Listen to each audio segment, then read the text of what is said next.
அனைவருக்கும் வணக்கம். நான் உங்கள் திருவாசகம்.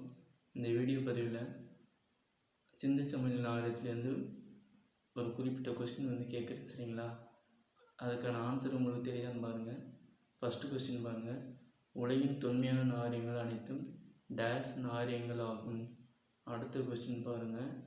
மனிதர்கள் தங்கள் குடியேற்றங்களாக நதிக்கரைகளை தேர்ந்தெடுப்பதற்கான காரணங்கள். அதில் ஒரு 3 பாயிண்ட் இருக்குது, புக்கில் இருக்குது. அது என்னென்னு தெரியுமான்னு பாருங்கள். அடுத்தது, கரப்பா நாகரிகத்தின் இடிபாடுகளை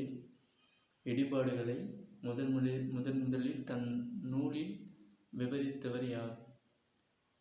நெக்ஸ்ட் கொஸ்டின், லாகூரில் இருந்து கராச்சிக்கு ரயில் பாதை அமைக்கப்பட்ட ஆண்டு.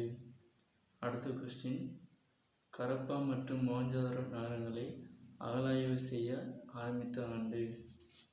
நெக்ஸ்ட் கொஸ்டின், 1924 கரப்பாவிற்கும் மொஹஞ்சதாரோவிற்கும் இடையே பொதுவான அம்சங்கள் இருப்பதை கண்டறிந்த இந்திய தொல்பொருள் ஆய்வுத்துறையின் இயக்குனர் யார்?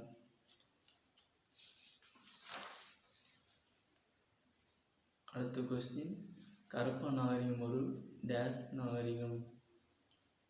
நெக்ஸ்ட் கொஸ்டின், இந்திய தொல்லியல் துறை நிறுவப்பட்ட ஆண்டு. அடுத்த கொஸ்டின், இந்திய தொல்லியல் துறை தலைமையகம் எங்கு அமைந்துள்ளது?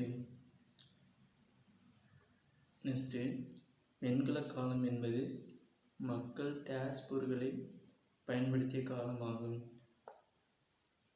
அதாவது வெண்கல காலம்னு சொல்கிறாங்கள்ல, அந்த காலத்தில் வாழ்ந்த மக்கள் என்னத்தை பயன்படுத்தினாங்க, எந்த பொருளை பயன்படுத்தினாங்க?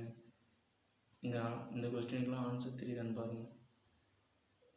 இனிமேல் வர்ற வீடியோ பதிலையோ எப்படியாவது நான் ஆன்சர் தர பார்க்குறேன், சரிங்களா?